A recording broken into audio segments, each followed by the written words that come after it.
ஒரு நிமிஷம். சென்னையிலேருந்து திருநெல்வேலிக்கு ஸ்லீப்பர் கோச் பஸ்ஸில் புக் பண்ணியிருந்தாங்க. குறிக்கப்பட்ட நாளில் அந்த பஸ்ஸில் போய் ஏறினேன்.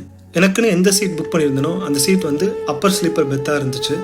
நான் அந்த சீட்டில் ஏறின உடனே ஒரு பெட்ஷீட் கொடுத்துருந்தாங்க, ஒரு வாட்டர் பாட்டில் இருந்துச்சு, ஒரு பில்லோ இருந்துச்சு, அதுக்கப்புறம் சார்ஜ் போர்ட்டல் இருந்துச்சு. ஸோ இந்த மாதிரியான வசதிகளாக இருந்துச்சுங்க. அதுக்கப்புறம் தூக்கம் வருதுன்னு சொல்லி தூங்கிட்டாங்க. 12 hours ட்ராவல் பண்ணி நான் திருநெல்வேலி போய் சேரும் போது நான் பஸ்ஸை விட்டு இறங்கின பிறகு நான் அந்த பஸ்ஸில் உள்ள சீட்டை பற்றி நான் யோசிக்கவே இல்லைங்க. அல்லது இந்த பஸ் அதுக்கப்புறம் எங்கே போகுதுன்னு யோசிக்கவே இல்லை. ஏன் இதை சொல்கிறேன்னு தெரியுங்களா? நம்முடைய வாழ்க்கையும் இதே போல தான். கடவுள் நம்ம இந்த உலகத்தில் அழகாக படைச்சிருக்காரு. ஒவ்வொருத்தருக்கும் ஒவ்வொரு தகுதியை கொடுத்துருக்காரு. சில பேர் பணக்காரங்களாக இருப்பாங்க, சில பேர் ஏழைகளாக இருப்பாங்க, சில பேருக்கு நல்ல வசதியான இடம் இருக்கும், வீடு வாசல் எல்லாம் இருக்கும், சில பேருக்கு வாடகை வீடு தான் இருக்கும், சில பேருக்கு நல்ல பதவி இருக்கும், சில பேர் ஒரு சமுதாயத்தில் ஏழ்மையான ஒரு வேலையை செஞ்சு கொண்டு இருப்பாங்க. ஆனால் அநேகருக்கு என்ன மனசுலனா, இந்த உலகத்தில் ஏதோ நம்ம ரொம்ப நாள் வாழ போகிற மாதிரியும், அவர்கள் சம்பாதிச்ச பொருள் எல்லாம் தங்களுக்கே சொந்தமாக கொண்டு போகிற மாதிரியும் அவர்கள் அதை நினச்சிட்டு பிறரை தாழ்மையாக நினைக்கிறது, பிறரை அவமதிக்கிறது, தன்னை பெருமையாக நினச்சிக்கிற காரியங்களை அநேகர் பண்ணிட்டு இருக்கிறாங்க. கொஞ்சம் யோசிச்சு பாருங்க. நான் சொன்ன இந்த பஸ் பிரயாணம் மாதிரி தான்.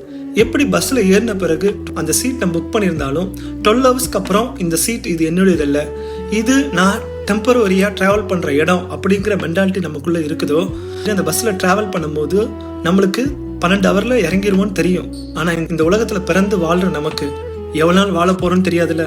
அப்போ நம்ம எவ்வளோ கவனமாக இருக்கணும். அநேகருக்குள்ள தானுங்கிற பெருமை, நான் இந்த ஜாதிக்காரன், எனக்கு இவ்வளோ வசதி இருக்கு, நான் பெரிய ஆள் சமுதாயத்தில், இல்லை நான் பெரிய பொசிஷனில் இருக்கேன் அப்படின்னு நினச்சிட்டு அநேகரை அவமதிக்கிறது, இந்த மாதிரி காரியங்கள்லாம் செஞ்சுட்டு இருக்கோம்ல. பைபிள் ஒரு அழகான வசனம் இருக்குது, மனுஷனுடைய நாட்கள் புல்லுக்கு ஒப்பாய் இருக்கிறதுன்னு சொல்லிட்டு. இன்னொன்று ஒரு வசனம் இருக்குது, நாளைக்கு என்ன நடக்கும்னு உனக்கு தெரியாது, மனுஷனுடைய ஜீவன் புகையை போல மறைஞ்சு போகுதான். புகையை போல மறைஞ்சு போற வாழ்க்கைக்கே எவ்வளவு பெருமை, எவ்வளவு கசப்பு, வெறுப்பு, சண்டை, மூர்க்கம், இதெல்லாம் தயவு செய்து விட்டுருங்க. நான் நினைச்ச பாவம்லாம் செய்வேன், எல்லா அக்கிரமும் செய்வேன்னு நினைச்சீங்கன்னா நம்ம மரிச்ச பிறகு நரகம் பரலோகம் அப்படிங்கிற ஒரு வாழ்க்கை இருக்குது.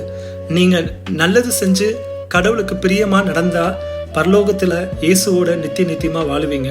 இந்த பூமியில பாவம் செஞ்சு அந்த ஆண்டவருக்கு பிரியமில்லாம நடந்தா நம்முடைய வாழ்க்கை பரலோகத்துக்கு போகாது, நரகத்துக்கு தான் போகும்.